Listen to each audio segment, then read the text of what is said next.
ကဲအားလုံးမင်္ဂလာပါဗျာကဲဒီနေ့ကျွန်တော်ဒီပြီးခဲ့တဲ့အချိန်တော့ကျွန်တော်ဒီ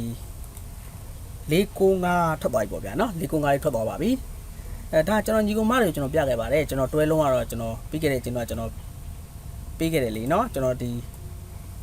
4တွဲလုံးပါလို့နော်ကျွန်တော်ဒီတွဲလုံးကတော့ကျွန်တော်တောက်လျှောက်မှန်တာလေဒါတော်များများသိပါတယ်ဒါတော့နော်ဒါတောက်လျှောက်ကမ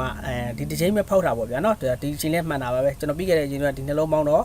6လေးနော်6လေးလုံးပါလို့ပြောခဲ့တယ်ဒါပေမဲ့ဒီမှာနှလုံးပါသွားတာပေါ့ဗျာအဲ့ဒီမှာကျွန်တော်ညီကောင်မတွေကျွန်တော်တော်များများပြခဲ့ပါတယ်နော်9လေးတွေပါတော့နော်ဒါကျွန်တော်ရဲ့မမကဏ္ဍလေးတွေကျွန်တော်ပြောပြပေးမယ်နော်ကျွန်တော်ပြီးခဲ့တဲ့အချိန်ကကျွန်တော်ဗာရထားလဲဆိုကျွန်တော်က4ထိတ်နဲ့နော်ဒီအချိန်မှာကျွန်တော်4ထိတ်နဲ့5ပိတ်ရထားတာဗျာဒါကျွန်တော်ရတဲ့ကဏ္ဍလေးပါကျွန်တော်ရဲ့မမသမားတွေအားလုံးမေးကြည့်လို့ရပါတယ်ကျွန်တော်က4ထိတ်နဲ့5ပိတ်ကိုကျွန်တော်ဗာလေးထည့်ပေးထားတယ်ဒီကျွန်တော်အပူကြိုက်တဲ့အတွက်ဒီမှာ455ထည့်ပေးထားတယ်ဗျာပြီးလို့ရှိရင်ကျွန်တော်ဗာထည့်ပေးထားဆို865ထည့်ပေးထားတယ်ဒါကျွန်တော်မှာဗာ main quest ပေါ့ဗျာနော်ပြီးလို့ရှိရင်465တွေနော်ဒါကျွန်တော်ကဒီရတဲ့ကဏ္ဍလေးပေါ့ဘာဖြစ်လို့ကျွန်တော်ကဒီ6ကိုကျွန်တော်ပယ်လိုက်ရတယ်ဆိုအမှန်တကယ်6ကိုကျွန်တော်ကြိုက်တယ်နော်ဒါပေမဲ့ကျွန်တော်ဒီ6ကိုမလာလေးဘူးအောက်မိတာဗျာနော်ဒီ4နဲ့6ကိုကျွန်တော်တွဲရမစင်းလောက်ဘူးဆိုကျွန်တော်ထင်တာပေါ့အဲ့တော့ကျွန်တော်ကဒီ495ဂျိုကလေးကိုကျွန်တော်ချမ်းထားခဲ့တာနောက်ဆိုရင်ကျွန်တော်ပောက်ပါတယ်အားလုံးကျွန်တော်က4ထိပ်ရတယ်5ပိတ်ကိုကျွန်တော်အသေးရတာเนาะဒါကျွန်တော်တော့အပတ်တိုင်းတော့အဲ့ဒါရပါတယ်တွဲလုံးအောင်လေเนาะအဲ့ဒီမှာကျွန်တော်ပြီးခဲ့တဲ့ကျွန်တော်ပြခဲ့ပါတယ်เนาะဒီရဲ့ဇောင်းမှာဆိုရင်ကျွန်တော်ဒီမှာ6တလုံးเนาะဒါတော့ပြခဲ့ပါတယ်အဲ့ဒီမှာကျွန်တော်ဒီက6เนาะနည်းနည်းကျဲပေးမယ်ဗျာเนาะမြင်ခွင့်လေးเนาะကျင်းတော့ပါပြီအဲ့ဒါဆိုရပြီเนาะမြင်ပြောပြီပြီးခဲ့တဲ့ကျွန်တော်ဒီမှာဗျာသူ့ရဲ့ဇောင်းမှာ6တလုံးရတယ်လာရရင်နော်ဒီမှာ6တလုံးဗျာ6တလုံးဗျာဒါ6တလုံးနော်ဒီက6ကပြန်ကြနော်ဒီကအလဲတိုင်း6ကပြန်ကြဒီမှာဆိုဒီမှာ6တလုံးဒီ2နဲ့9နဲ့ပြန်ကြဒီမှာလဲ6တလုံးဆိုကျွန်တော်ရခဲ့တာအဲ့တော့ကျွန်တော်ကဒီ495ကိုကျွန်တော်ပယ်လိုက်တာနော်ကျွန်တော်ချို့ပြောကြပါသေးရဲ့နော်495လေးရဲ့ကောင်းပါတယ်ဆိုကျွန်တော်ကကျွန်တော်မမသမားတွေကဏ္ဍအများမှာဆိုကျွန်တော်ပယ်လိုက်တာပေါ့ဗျာနော်ကျွန်တော်9နဲ့ပတ်ထထားတော့ကျွန်တော်395တွေနော်ဒါကြီးပြခဲ့ပါတယ်အားလုံးလीနော်395လည်းပေးခဲ့ပါတယ်โอเคအဲ့တော့ကျွန်တော်ပြီးခဲ့တဲ့ကျွန်တော်4ထိပ်5ပိတ်ပေါ့ဗျာနော်ဒါလေးတော့မပေါက်ပါဘူးဒါပြောပြတာကျွန်တော်မမကဏ္ဍနေပေးကဏ္ဍတော့ကျွန်တော်ဒီ main quest ကတော့ကျွန်တော်3ခွက်ထဲပါနော်ဒီမှာ455နော်ကျွန်တော်က4ထိပ်နဲ့5ပိတ်ကိုထည့်ကင်တာနော်ကျွန်တော်5ပိတ်ကိုမှကျွန်တော်ထည့်ကင်တာကျွန်တော်4လေးကြိုက်တယ်ဆိုတော့ကျွန်တော်4ထိပ်5ပိတ်ကျွန်တော်45အတွက်လေးရထားဆိုတော့လीနော်ဒါပေမဲ့ကျွန်တော်ဒီ6နဲ့ခန်းတာပေါ့ဗျာနောက်ဆိုရင်ပေါအောင်ပါโอเคပါအဲ့ဆိုရင်ကျွန်တော်ဒီအချိန်လေးကျွန်တော်ဘားလေးရလဲကျွန်တော်တစ်ချက်ကြည့်မယ်နော်ဒါဒီချိန်မှလည်းကျွန်တော်ဒီတွဲလုံးလေးရပါတယ်ဒါလုံးမိုင်လေးတွဲလုံးရတယ်ဒါလေးလည်းကျွန်တော်ပြပေးပါမယ်အဲ့တော့ကျွန်တော်တို့လုံးမိုင်တွဲလုံးလေးကျွန်တော်မပြခင်မှာကျွန်တော်ရဲ့ဒီနောက်ဝင်တဲ့လူတွေကျွန်တော်သိအောင်ပေါ့ဗျာနော်ဒါကျွန်တော်တော့ရှော့တော့မပြောတော့ပါဘူးเนาะတွဲလုံးเนาะဒီလောက်ကဖန်ပြလိုက်မယ်ဒီနှလုံးပေါင်းတော့ဗျာ395တလုံးပါเนาะဒါနောက်ဝင်တဲ့လူတွေသိအောင်เนาะ395တလုံးပါဒီလုံးပေါင်းတော့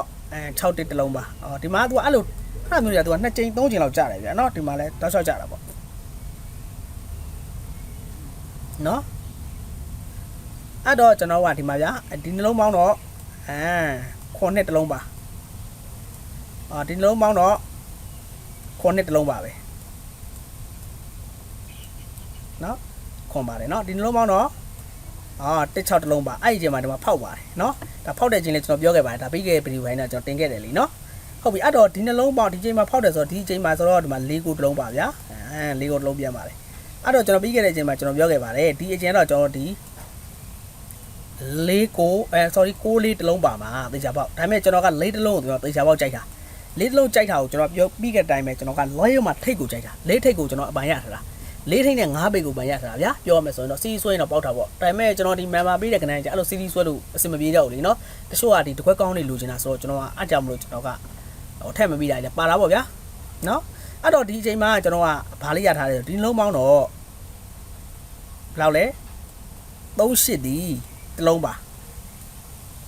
ါနော်ဒါလေးချက်ကြည့်တာမနော်ဒီချိန်38တလုံးပါ38တလုံးပါဆိုတော့ကျွန်တော်ကဒီလုံးမိုင်လေးရထားတယ်ဗျာဒါလေးလည်းကျွန်တော်ပြပေးမယ်နော်38တလုံးပါဆိုတော့ကျွန်တော်ကဘာလုံးမိုင်ကြိုက်လဲကျွန်တော်9ကြိုက်ပါတယ်ဒီချိန်နော်ဒါတစ်လက်ဆိုင်ပြပေးတာပါ9ကြိုက်တယ်ဒါကျွန်တော်ဒီကဏ္ဍတွေကကျွန်တော်ထုတ်ပြီးပါပြီအားလုံးလည်းရပါပြီလीနော်မိကွက်ကလေးတွေကျွန်တော်တခြားဖဲဖို့ပဲလိုပါတော့တယ်ကျွန်တော်မှန်ပါသမားတွေအားလုံးလည်းကျွန်တော်ပို့ပေးမှာပါဗျာအနာနေတော့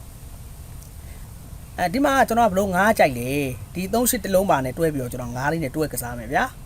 အဲ့တော့ကျွန်တော်9လေးဘလို့ကြိုက်လေဒါလေးချက်ပြပြီအဲ့တော့ဒီမှာသူ့ရဲ့ဇောင်းဗျာဒါမြင်ပါတယ်သူ့ရဲ့ဇောင်းရဲ့တပင်ကျော်မှာ9ဆိုပြီးလိုက်တယ်နော်ဒါမြင်ပါတယ်သူ့ရဲ့ဇောင်းရဲ့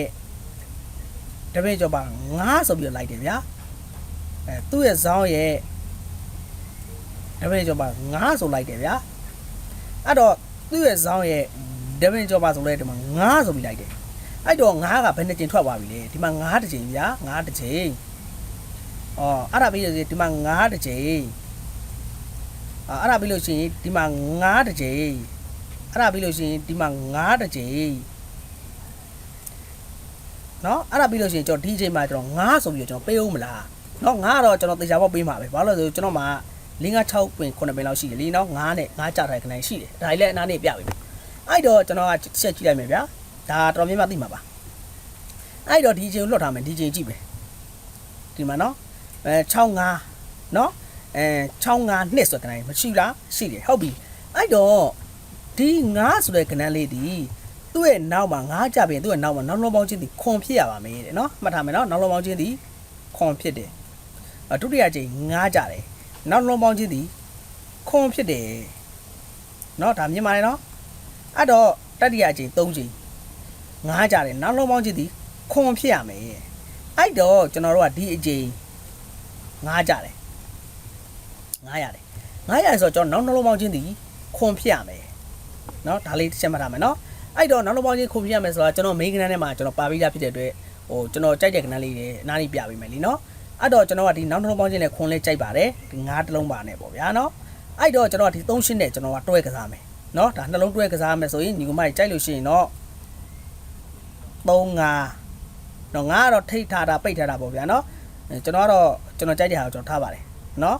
အဲ့တော့ကျွန်တော်ကရှင်း9ဒီနှစ်တွဲလေးပေါ့ဗျာနော်sorry ရှင်း3ဖြစ်နေရှင်း9နော်ဒါကတော့ကျွန်တော်ဒီ73ချိန်ပေါ့ဗျာနော်73ချိန်မှာကျွန်တော်ဒီအတွဲလေးနှစ်တော့ကြိုက်ပါတယ်35နဲ့ရှင်း9လေးပေါ့နော်ဒါညီကမတွေကြိုက်လားမကြိုက်လားတော့မသိဘူးပေါ့ဗျာဒါကျွန်တော်ကကြိုက်တဲ့ခဏလေးပါနော်ကျွန်တော်ကတော့အပတ်တိုင်းကျွန်တော်အဲ့လိုတွဲလုံးတွေတောက်လျှောက်ရပါတယ်နော်ကျွန်တော်ကူပြောပါတယ်ကူကြည့်လေကျွန်တော်4တိတ်5ပိတ်ရတယ်တခြားပေါ့နော်ကျွန်တော်က9လုံးနဲ့ကျွန်တော်ထည့်မယ်စကားလိုက်တာကျွန်တော်ကဒီ455ကိုကျွန်တော်အကြိုက်များတာပေါ့ဗျာနော်455ကကျွန်တော် main ဆိုပြီးကျွန်တော်လည်းထိုးတာအဲ့ဒီကွက်ထဲကိုထိုးချတာနော်အဲ့လိုဖြစ်သွားတာပေါ့အမှန်တကယ်ဒီမှာ495ဆိုတော့ကျွန်တော်အားလုံးပေါက်မှာပါကျွန်တော်395တော့ပြခဲ့ပါတယ်နော်ဒါကတော့ရှေ့ပြီးခဲ့တဲ့ဗီဒီယိုပါမယ်ကြည့်လိုက်ပေါ့ဗျာနော်